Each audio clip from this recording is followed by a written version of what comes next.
세부적인 목차 한번 잡아볼게요. 네, 첫 번째는 이제 부동산학의 총론이라고 이제 목차를 잡아줬고요. 보통 세 문제 정도가 나옵니다. 그리고 이제 이걸 디테일하게 논하면 부동산 이제 경제론이라고 있어요. 이게 가장 중요하겠죠. 가장 기초고 경제학이 파생된 거니까. 그럼 우리가 이제 경제론을 통해서 뭘 공부하시냐면은 수요와 공급을 공부해요. 그럼 여러분들 수요와 공급이 이루어지는 장소가 뭘까요? 시장이라 그래. 그래서 부동산 시장론을 그 다음에 시험을 내겠다고 했어요. 근데 시장이라는 범위가 굉장히 넓어요. 그러니까 그냥 시장론 하면은 안 돼. 그래서 그 안에 또 세부 목차를 해줬어. 못 하겠다 했기 때문에 학교로는 대비하기가 정말로 쉬워. 그런데 시장에서 수요와 공급들이 수요자 공급 참여해서 시장에서 뭔가 거래를 할 거 아니에요. 어떤 목적에 의해서. 근데 시장에서 자원을 효율적으로 배분하기 위해서 참여했는데 시장이 만능이 아니지. 그렇죠? 오히려 시장이 망가지는 경우가 있어요. 시장에서 어떤 결과치가 바람직하지 않는 결과가 나타나는 경우가 있어. 그러면 시장에서 잘못된 그 결론이 나타나면 어떻게 돼? 이거를 수정시켜야 되겠죠. 그럼 시장을 건드릴 수 있는 파트는 누구밖에 없을까? 정부밖에 없어, 정부.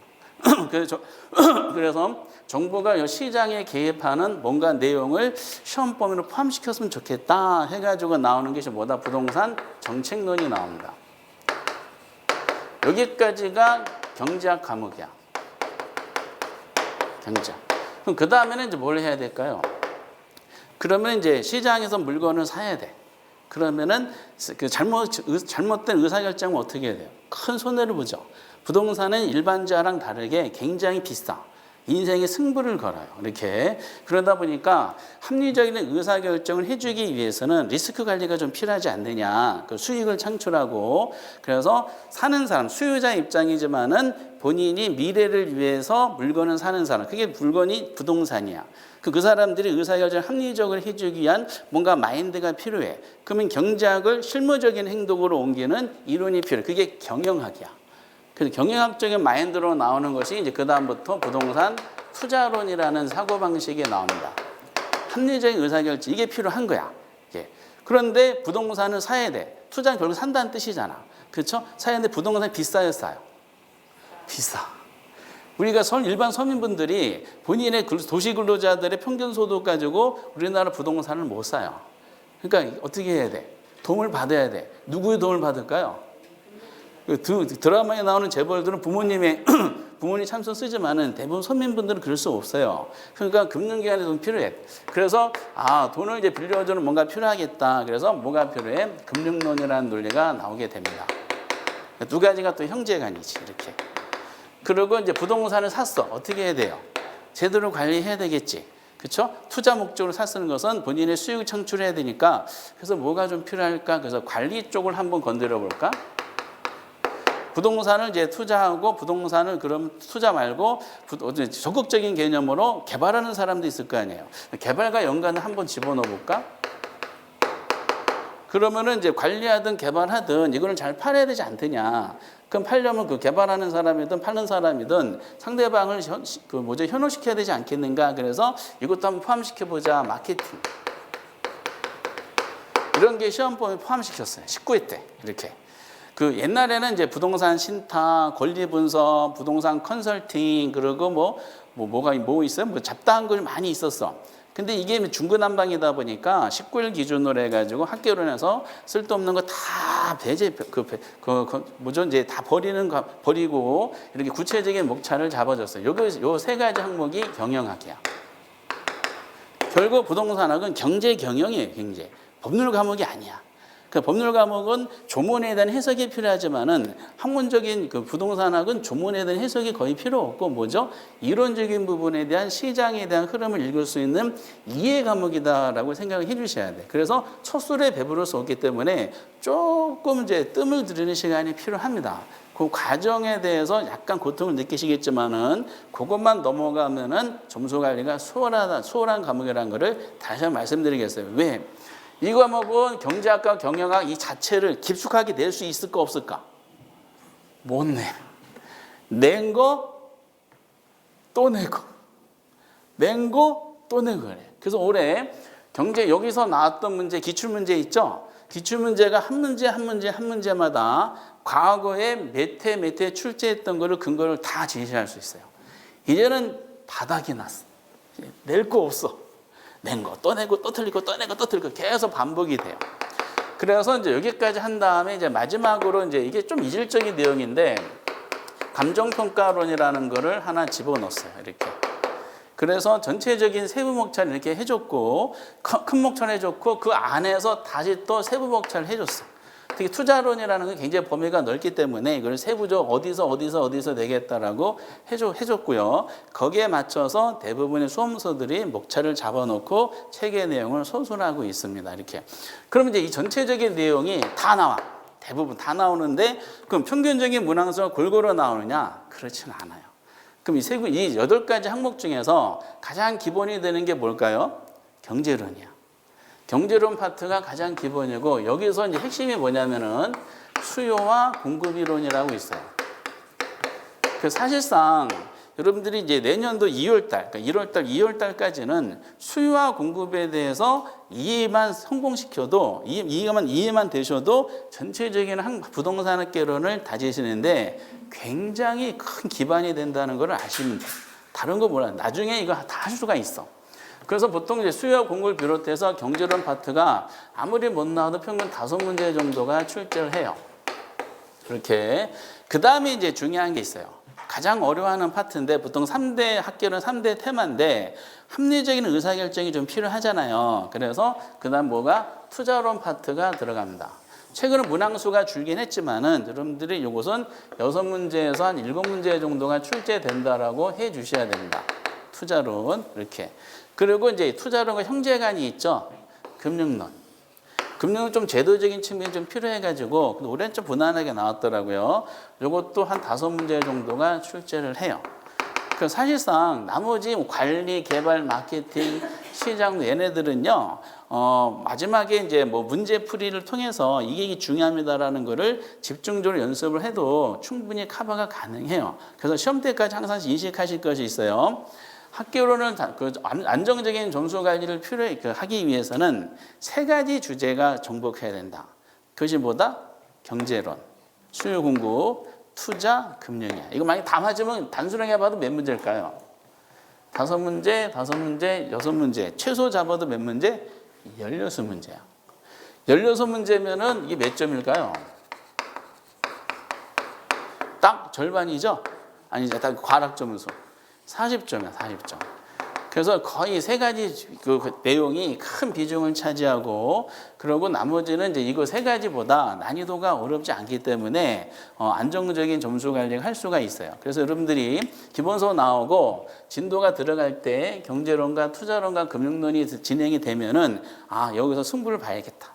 라는 이제 어떤 이제 새로운 마음으로 조금 더 긴장을 하면서 습득을 해 주셨으면 좋겠다라고 부탁을 드립니다. 그리고 이제 그 부동산학 개론에 좀 독특한 내용이 있어요. 여러분 계산 문제 아시죠? 여러분 계산 문제가 이제 역시 올해도 9문제가 나왔는데 계산 문제 어때요? 여러분 푸세요? 패스하세요? 어떻게 될까? 제가 이제 몇 년에 걸쳐서 제가 느끼는 건데 진짜 계산 문제 안 하시더라고. 진짜 이렇게 이거는 전 세계적인 현상이야. 전 세계. 그래서 보통 1 더하기 1 더하기만 나와도 풀 수가 있어. 근데 우리 시험은 특히 나누기가 나와. 나누기. 그럼 어떻게 해? 좀 그렇겠지. 그래서 계산 문제를 여러분들 9문제를 나오는데 이걸 전부 다 포기하고 점수 관리가 될까 안 될까요? 될 수는 있지만은 조금 부담이 돼. 그래서 이제 항상 여러분 목표를 하실 것은 뭐냐면은 계산 문제가 9문제 중에서 여러분은 4문제 있죠. 4문제 정도만 내가 확실하게 풀 수만 있는 실력이 되시면 돼요. 근데 4문제 정도 해당되는 것은 자주 나오는 파트가 있어.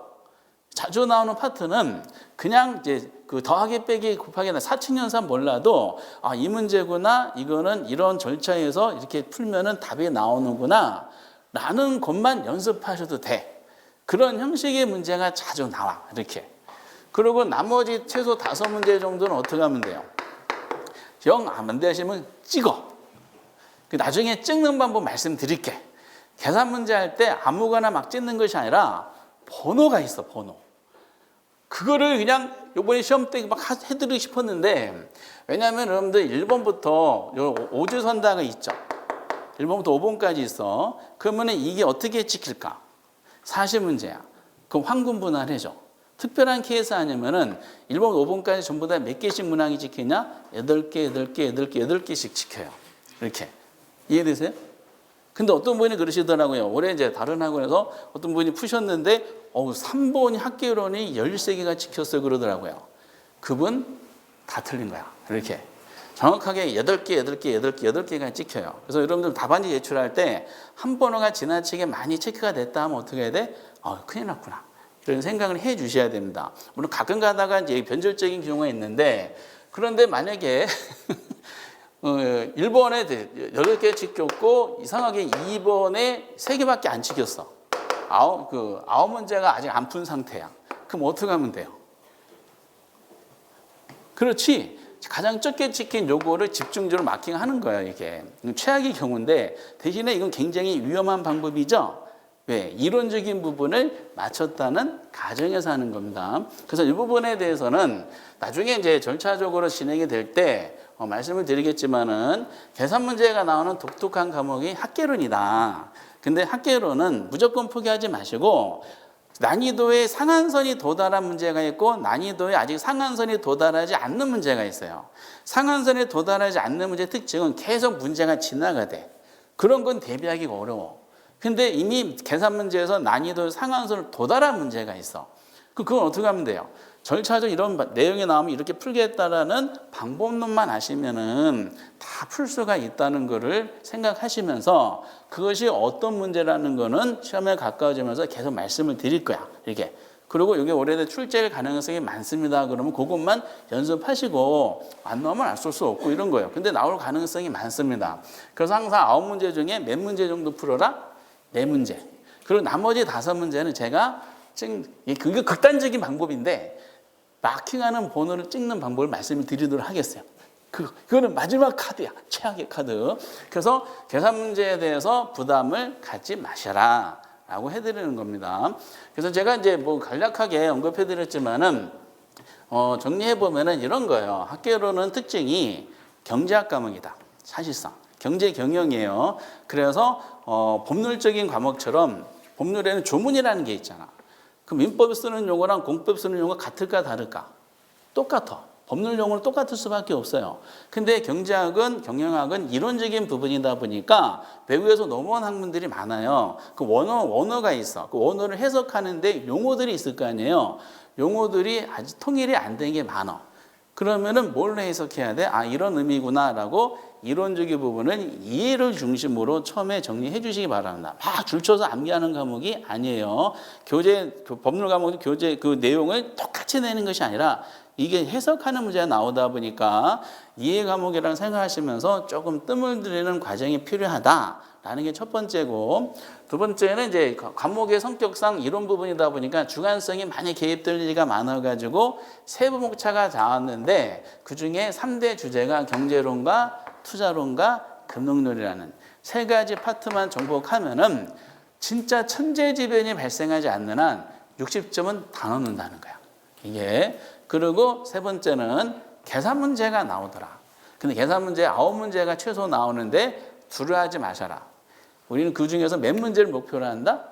4문제가 나오는 거는 어디서 나올지 우리가 정해져 있기 때문에 그것만 연습하고 나머지는 그냥 안 하신 분들을 대상으로 마지막에 찍는 번호를 말씀드리도록 하니까 너무 걱정하지 마셔라. 그리고 절차적인 내용으로서 학계론을 할 때 가장 중요한 무기는 기본 교재가 중요하고요. 두껍게 안 만들었어요. 그렇게 할 필요 없다고 그래서 기본 교재가 중요하고 다른 과목, 그리고 객관식 시험에다 문제풀이가 중요한데 기출문제를 많이 풀어라. 기출문제를 최근 거는 당연히 필요하지만은 15회부터 내용이 많이 제도적인 정착이 됐기 때문에 15회 이후부터 혹시 찾을 수 있으시면은 그 정리된 문제를 정리하기 중요합니다. 15회부터 작년 33회까지. 그럼 한 600문제 이상이 될 거예요.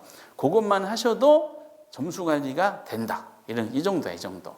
그래서 학계론은 천천히 진행을 할 예정이니까 너무 두려워하지 마시고 조금씩 이제 감각만 익혀주셨으면 좋겠다라고 부탁드리고, 오늘은 이제 뭐 할 거냐, 세부적인 거 하기보다는 이런 교재상에 보면은 10페이지라고 돼 있죠. 부동산학에 대해서 어떤 내용을 이제 약간 총론 파트를 진행하도록 하겠어요. 이건 다 맞춰야 돼. 그 기초로 돼 있는데 학문적인 내용은 총론 이렇게 돼 있어요. 이건 정확하게 보통 3문제 정도가 나와요. 이거는 이게 기본적인 내용이야. 지문도 그렇게 길지 않아요. 그러면 이제 여기 목차를 부동산학에 총론해 놓고 그냥 정해주지 않으면은 이 중구난방이야. 그 안에서도 세부 목차를 해줬어. 그래서 부동산 학이다 보니까 도대체 부동산학이 뭐야? 이 부동산학에 대한 기본 개념에 대해서 몇 가지 정도는 알아두셔라라는 차원으로 그 내용이 진행이 됩니다. 거의 잘 출제되지 않아. 요거는 한 10번 보면은 한 2-3문제 정도가 출제를 해요. 그러니까 빈도가 높지가 않아. 이게 왜냐? 이거는 학문적인 해석 문제다 보니까 이 부동산학이라는 교재를 기본소가 수험소가 아니라 원서를 쓴 사람마다 다 달라. 다 다르다 보니까 공통적인 상황을 뽑아서 수험소로 정리하는 과정 중에 상당수 내용이 많이 빠지게 돼요. 그러는 과정 중에 낼 게 별로 없어가지고 출제 문항수가 많지가 않아. 그래서 그 대안으로 어쩔 수 없이 그나마 나오는 게 있어. 그것이 뭐라는 걸 좀 이따 말씀드리고, 그리고 이제 두 번째 내용, 여기서 두 번째, 세 번째, 네 번째가 중요한데, 결국 부동산학은 뭐를 다루는 학문이에요? 부동산을 다루는 학문이잖아. 그렇죠? 도대체 부동산이 뭐지? 라는 부동산의 개념 정도가 출제를 하죠. 올해 나왔을까 안 나왔을까? 나왔어요. 작년하고 재작년 안 나왔으니까. 이렇게. 요거는 보통 10번 보면은 한 5번 정도는 출제되는 것 같습니다. 그리고 이제 또 하나가 이제 부동산의 분류라는 게 있어. 여기는 제가 하나 곤란한 게 있습니다. 부동산의 분류 중에 특히 학문적으로 부동산을 다루는 게 토지 용어야. 이 토지 용어가 지금 5년 연속 나왔어요. 낸 거 또 내고. 근데 너무 똑같은 게 많이 되다 보니까 자꾸 다른 걸 집어넣긴 하는데, 요거는 보통 10번 보면은 최근 통계를 한 7번 정도 나옵니다. 이렇게. 그리고 이제 부동산학이 경제학에서 분리된 여러 가지 내용 중에 하나가 이 부동산의 반대가 뭐예요? 그거 아시는 분은 전세적으로 상위 5% 이내 실력자예요. 야, 이 부동산 반대가 동산이라는 분을 생각하시는 분 계시죠? 반드시 붙으실 거야. 이야, 굉장히 실력. 그러면 이 부동산이 도대체 일반 재화인 동산보다 뭐가 다른가? 그 특성. 그 중에서도 이제 우리는 다른 것보다 이 부동산 중에 이제 토지의 특성을 중심으로 나오죠. 이거는 10번 보면은 9번 이상이 나옵니다. 이렇게 정리가 돼요. 그래서 부동산의 총론은 딱 이 사실상의 4가지 목차로 나와 있고요. 그럼 어떻게 할 것이냐? 34회를 기준으로 삼으면은 특성은 이미 나왔다고 생각하셔야 돼. 낸 거 또 내고 그래요. 더 이상 새로운 거 없어. 특성은 나왔다고 생각하시고 나머지 2문제를 어디서 낼 것이냐? 이상하게 토지 용어가 자주 나오더라고요. 근데 올해는 토지 용어에다가 뭐가 나왔냐면 주택의 분류가 나왔어. 주택의 분류, 단독주택, 공동주택 이런 거 있잖아. 이거 어디서 공부하셔야 돼요? 이건 제가 하는 것이 아니라 2차 과목에 건축법 과목 있죠? 주택법 과목, 공법에서 다뤄야 되는 거야. 그래서 2차를 같이 하신 분들은 학교론을 정리하시는데 굉장히 점수 관리에서 유리합니다. 이렇게. 그래서 1차만 하지 마시고 1, 2차를 같이 하시는 게 도움된다. 어쨌든 이거는 이제 제가 담당하는 건 아니니까 이상하게 이제 부동산의 용어를 많이 내고요. 그리고 아마 부동산 개념은 조금 애매모하고 여기 조금 지금 계속 안 나오거든요. 이것이 조금 신경 쓰이고 있습니다. 근데 어떻게 내든 교재를 보시다시피 별로 내용이 없어. 그래서 이 3문제 정도는 반드시 마치고 진행을 하셔야 돼. 무조건. 이거를 언제 마치시는지는 나중에 또 말씀드리도록 하겠어요. 오늘은 다 나갈 수는 없고 간략한 내용만 한번 정리 한번 해볼게요. 그래서 그 10페이지 부분은 이제 그 부동산학에 대한 내용이 잠깐 설명이 되어 있잖아요. 그러면 여기서 몇 가지 막 있어. 그럼 이걸 다 공부해야 되느냐? 원래 원서 내용은 이거보다 훨씬 더 많아. 근데 그게 많이 필요가 없어. 그럼 간략하게 보면 먼저 거기 부동산학의 정의가 있잖아요. 이 정의도 사람마다 다 달라. 그럼 국가고시는 어떻게 할까? 학자마다 다 다르다 보니까 그 학자마다 제시된 정의 중에 공통주행을 뭔가 뽑아내야 돼요. 거기 내용을 잠깐 첫 시간 한번 해볼게요. 부동산학이란 부동산 활동의 능률화의 원리 밑은 무슨 뜻이죠? 그리고 그란 것은 뭘까요? 능률화의 원리죠. 그 응용기술 개척하는 종합 응용과학. 이걸 뭐 이렇게 약간 설명이 되어 있어요. 이거를 암기하시라는 뜻은 아니야. 어차피 이건 나오지 않아. 언급을 한다 하더라도 이걸 오답으로 내지는 않아요. 부동산학의 개념이기 때문에 자존심에 이거를 틀리게 하지는 않습니다.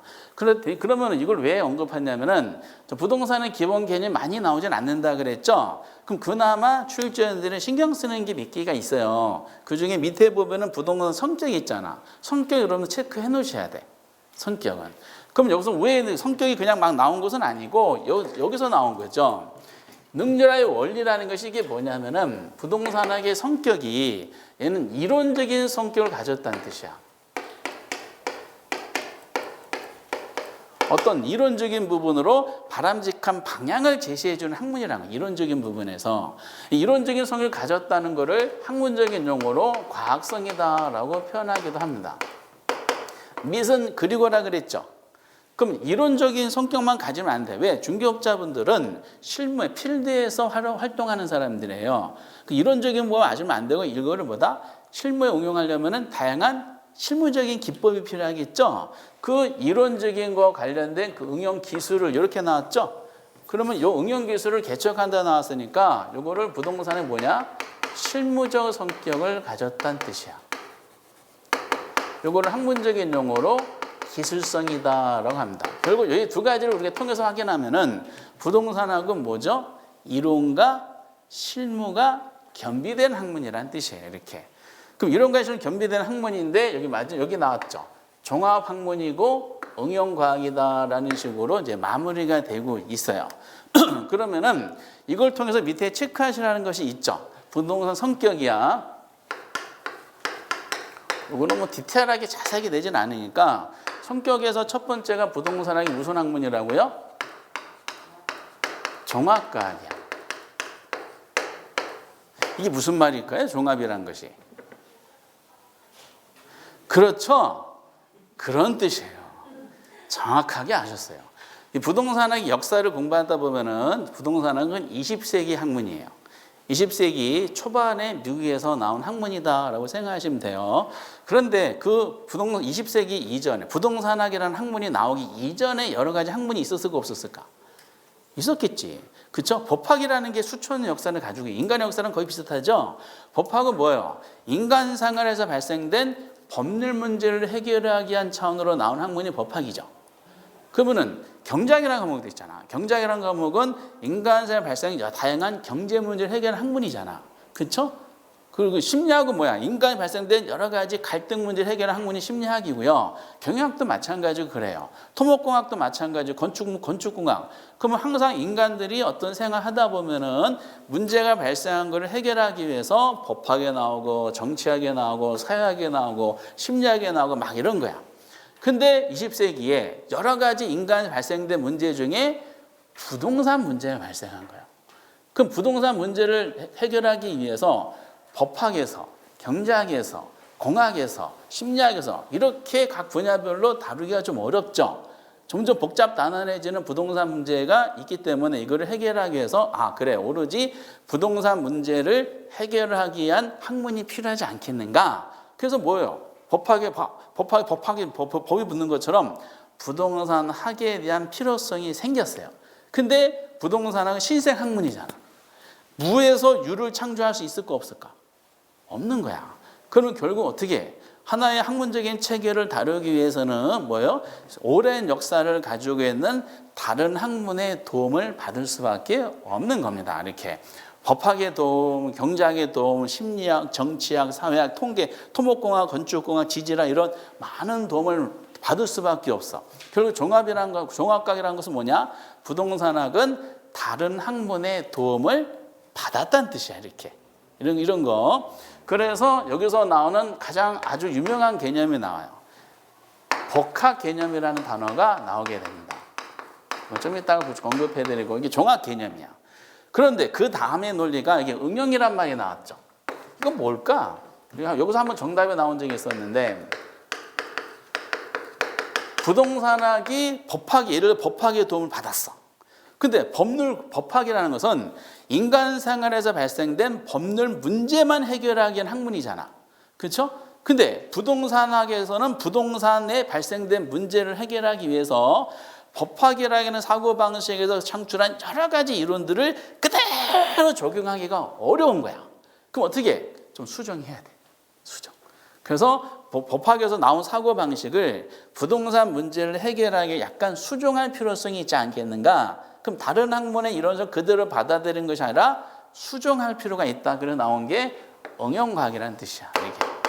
근데 여기서 이제 응용과학을 만약에 거기 적혀져 있는 것처럼 한번 부동산학은 순수과학이라고 나온 적이 있어요. 순수과학은 마저 틀려요. 이렇게. 이게 부동산 업자들 얼굴이 순수해요? 아니야. 각종 믹스가 돼 있어요. 이렇게. 그럼 두 가지는 결국 부동산학은 뭐냐? 멋있는 말로 종합학문이고 다른 도움 받았어요. 도움으로 끝난 것이 아니라 현실 문제를 해결하기 위해서 약간 수정한 학문입니다라고 멋있게 얘기했죠. 속된 말로 그냥 잡학이란 뜻이에요. 잡학. 이렇게. 그냥 짜집기 학문이다라고 보시면 돼요.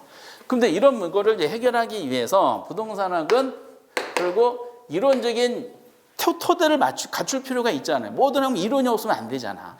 이론적인 내용을 구축해야지 학문의 존재 이유가 되거든요.